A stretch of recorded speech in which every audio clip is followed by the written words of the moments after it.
Yes, I'm Dr. Brett Faulkner. I'm an osteopathic physician. I'm in electrophysiology here at the West Virginia University Physicians of Charleston in Charleston, West Virginia. Yes, the group that I was in with the University of Rochester Medical Center when I was finishing my fellowship, we published recently the time dependence of Fidelis lead failure in the American Journal of Cardiology. Yes, the Fidelis lead fracture problem, as a reminder, the Fidelis lead is a 6.6 French bipolar lead that was on the market, brought out by Medtronic in 2004 and was on the market through 2007. After increased risk of fracture was noted, the lead was removed from the market.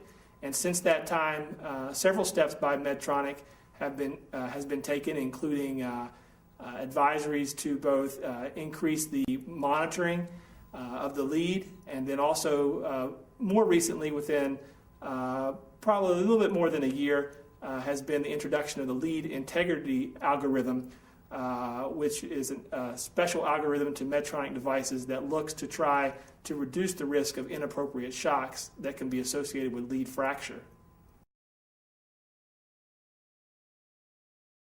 Sure. It's important to know right now that there remains about 143,000 leads implanted currently in the United States based upon the data provided by Medtronic. Currently, if you go to the Medtronic website and you look there, it's available to anyone in the public to see. They describe three long-term registries that they utilize to monitor the lead. One being the CareLink registry, another being the SLS or System Longevity Study, and the third being something they describe as the CareLink Plus. In their data that they list on the website, they state that they prefer the CareLink Plus to be the kind of the standard of what they describe as the most up-to-date resource describing how many fractures there truly are. This CareLink Plus data has currently approximately 1,500 patients that have been followed for 54 months, and currently they describe that the survival rate at 54 months is 92.8%. The survival rate of the lead. Yes, our study was a retrospective study which was performed at the University of Rochester Medical Center in Rochester, New York. It incorporated 426 leads. Again, this was a retrospective study. Had an overall follow-up rate of 2.3 plus or minus 1 year. We found that 38 out of 426 leads had failed for an overall failure rate of 8.92%. This worked out to be 3.6% per year. We also found that the hazard of failure was increasing by a power of 2.13. This correlated with a 3-year survival of the lead of 90.8%. And we went on to describe that if the lead was functioning at 3 years, the chance that it would survive one additional year was only 86.7%. One factor that was noted was that the time dependence of Fidelis lead failure was critical, and that as the longer that the lead was in the person's body, the higher the degree of fracture rate was determined to be. In our study, if the lead was in the body for 3 years, then it was felt that the chance of the lead surviving for one additional year would be 86.7% after the 4th year. One other finding noted in our study was that in individuals who were found to have a higher ejection fraction, the risk of Fidelis failure was found to be higher.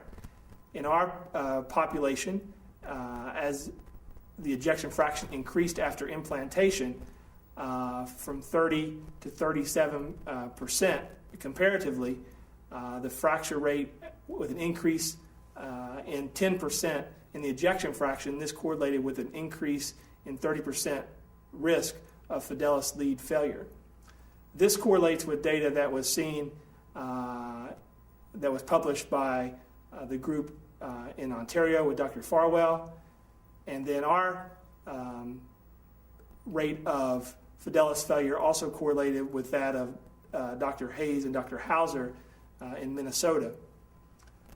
Both of those articles having had appeared in Heart Rhythm in 2008 and 2009.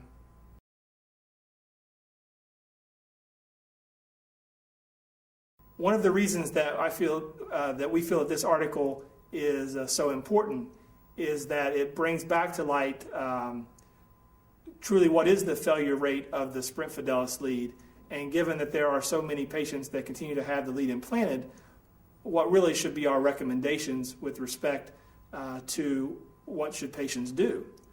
Currently, Medtronic has been very proactive in developing the lead integrity alert software, and there are data that currently are being published and are currently published that show that the lead integrity alert software is working to dramatically reduce the risk of inappropriate shocks.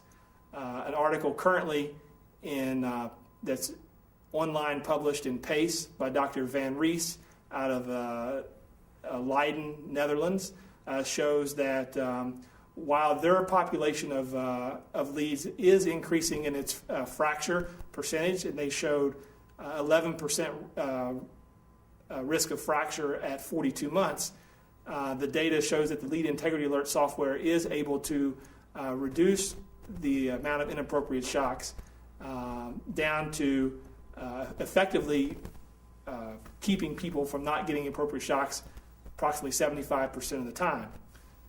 Now, that doesn't answer the question, what should we do definitely with patients, but I think that patients have to be evaluated on an individual basis, especially when it comes to times for generator change.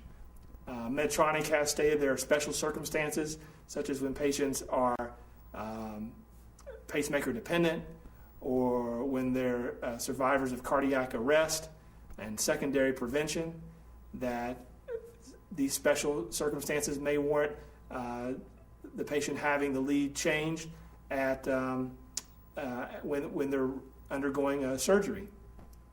I think that this brings to light that the risk of the Fidelis failure is increasing with time, and this other data that I've mentioned with Dr. Van Ries and his group also showing that their fracture rate is increasing with time.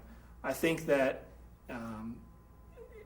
that it becomes very important that we as an electrophysiology community and those that are implanting and changing devices take another good hard look at how we approach patients with Fidelis leads, especially when it comes time for generator changes and other surgeries to the device.